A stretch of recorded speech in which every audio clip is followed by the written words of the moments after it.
video that shows my Exactly. movies.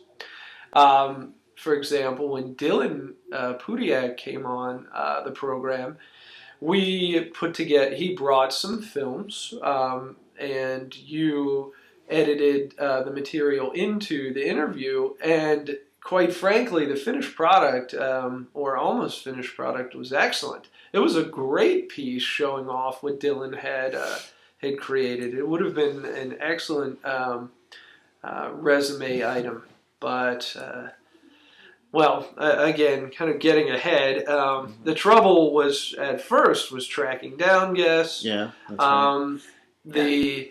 The actual studio experience when we did get to RETN. Working with it was Jim. Jim Onger. Yeah, it was a great experience. I thought Jim was pretty open to the idea of us being there, and we didn't take it overly serious. And he had one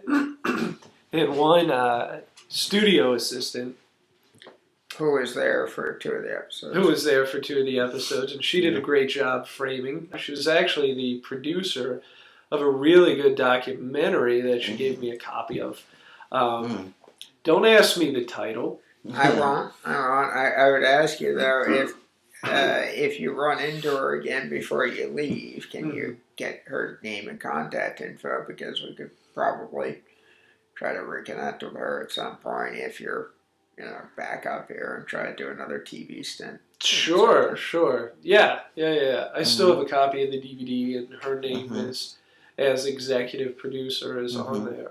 Really good about the peak oil. Yeah, exactly. But anyway, the studio experience was fun. There are a lot of lighthearted moments, like the old whiteboard writing information and hurling it.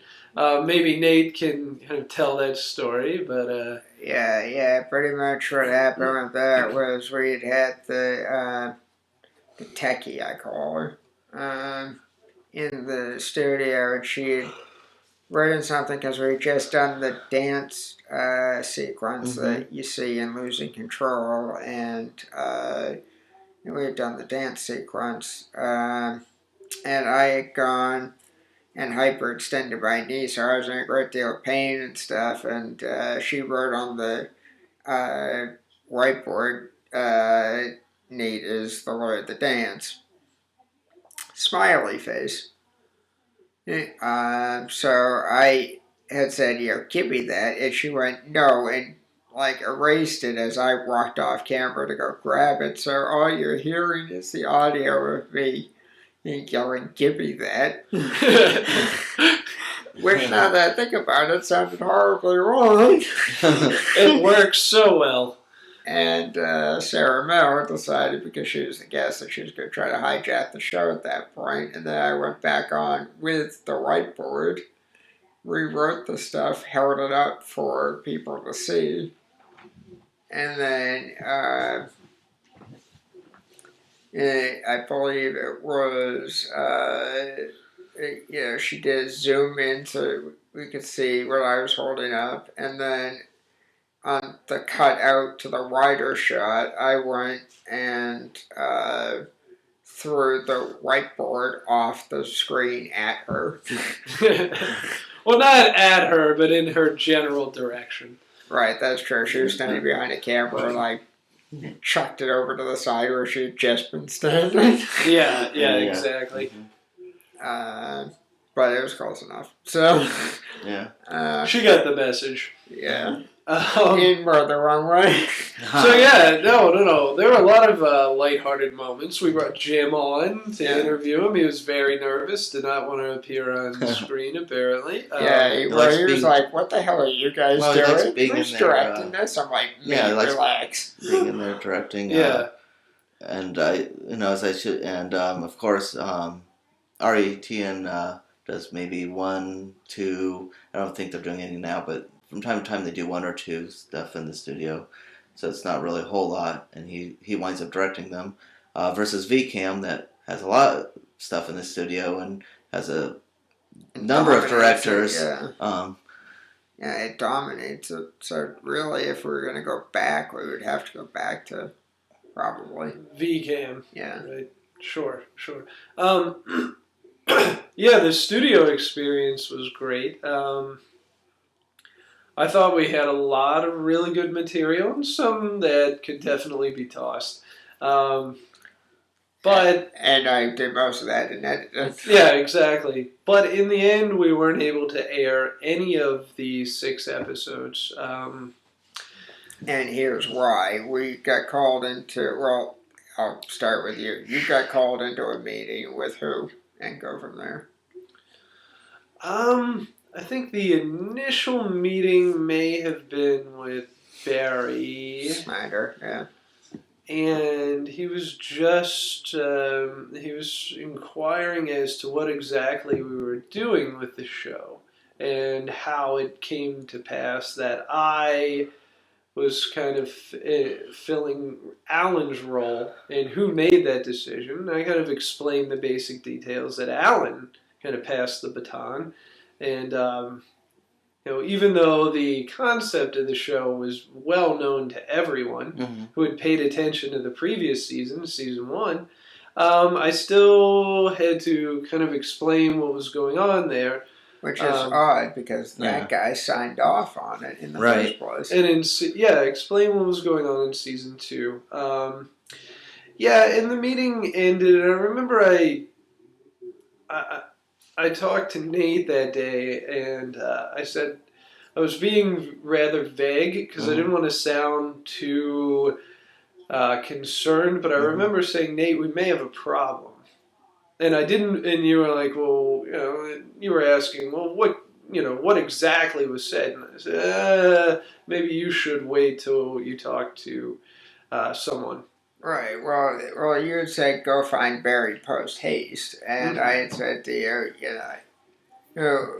what exactly was said, and you said, well, I can't really get into specifics, but it's about Burlington College Presents. And I said, what did you say? Because I need to know going into that. And you said, well, here's a small portion of what I said, trying to give me general terms. And I said, don't assume that these guys are on your side because I'm connected to the show. They're going to screw us over.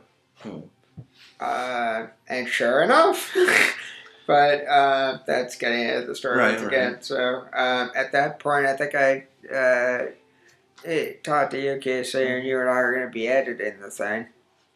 And we'd set up a few edit times and whatnot. So we were continuing to go ahead with that stuff while we were waiting because Barry was very unresponsive for a week and a half. And then he finally got around to meeting with me. And he had asked me similar questions to, I guess, what he had said to you. And I had said pretty much the same thing that I assumed that you had said. And I said, I cleared it with him. I cleared it with Art and stuff beforehand, so there shouldn't have been a problem. And they said, well, we need you to suspend activity on it. I said, well, we don't have anything else planned right now. We're editing what we have. And they said, well, we need you to suspend all activity. I said, well, it doesn't make any sense for me to stop editing stuff because this stuff can potentially get wrapped up. Well, you guys figure out whatever the issue is that's inside your heads because we don't have an issue with it. And I never really found And then that was when you and I had to go into a meeting. I think there was a point prior to the meeting that you and I went to collectively where some of the footage was requested to be reviewed. I think we later found out that no one ever watched the footage that we provided. We provided a disc, I believe it was of Dylan, maybe, or kind of a rough cut of Dylan's episode, and we found out later that no one ever watched it. Well, that was more... Even though it was only after all, or as a rough cut, what would you estimate? 40 minutes, no one ended up watching it. So... well, that was at the point when they were, hadn't fully been canceled. They were more or less saying that they wanted a staff member, film faculty person to look at stuff. That's and true. and basically probably also hinting at, although the school never really said that they have a rule about having to have a staff member or film faculty person being the producer as well. Well, no, they did later say that, but that's the end of the story. So at that point, they had at least established that they felt that we needed oversight because we were not capable of doing this ourselves, which is number one, insulting to begin with, but number two, it was also a bullshit reason to get us in to can us, which I believe wholeheartedly that this was a setup of sorts, and I'm saying that purely on a speculative manner. I have no way that I can prove that, but circumstances would be hard pressed to prove otherwise. Let me put it that way. Yeah, I would say that the fear, it was an irrational fear that something was going to be said on the program that was going to negatively impact the college. Right. When in reality, and we continue to make this point over and over again, including in the second meeting, that if you watch the footage, you will not see anything that shines or points a negative light on the school. It does not exist. It's not in the footage, not in the rough footage, certainly not in the edited footage. There's nothing there, but no one was willing to go to that step and actually watch what we had filmed. Right. It was assuming that we had said something inflammatory because I think it was directed at us as students in particular. The assumption was that something inflammatory would be said or had been said, with zero proof. Well, it was also made because at the time, somebody from my support system outside the school had just threatened the school with legal action about violating my civil rights.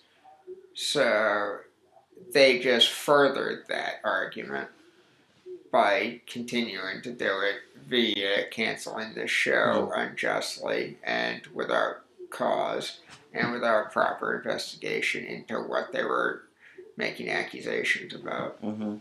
But that said, the accusations that were made, again, as Mike just said, were false. I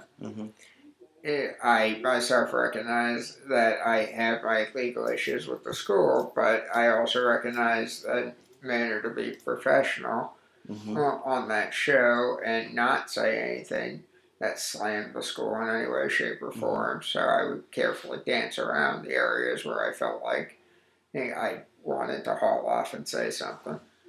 Yeah, in fact, I remember we never had a script, but we had a list of some questions to ask, and we intentionally avoided any questions that maybe appeared on the question sheet before the show, and eliminated kind of the ones that may have been in a gray area related to the school.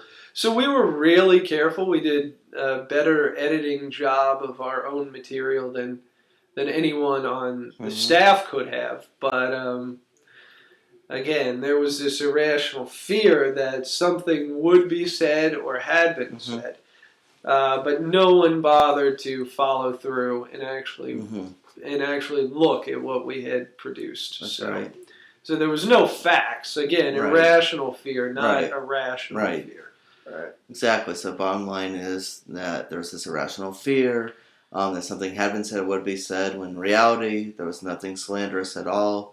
And since slander is the wrong term entirely, it's well, even more appropriate. no verbal attacks at all.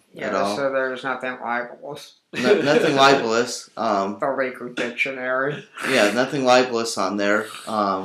And if they looked at that, they would have realized there was nothing libelous. Exactly. And in the end, I think the worst part about the episode, which the whole Burlington College Presents episode, not an individual episode, the whole episode involving us and Burlington College Presents, is that it was such a great forum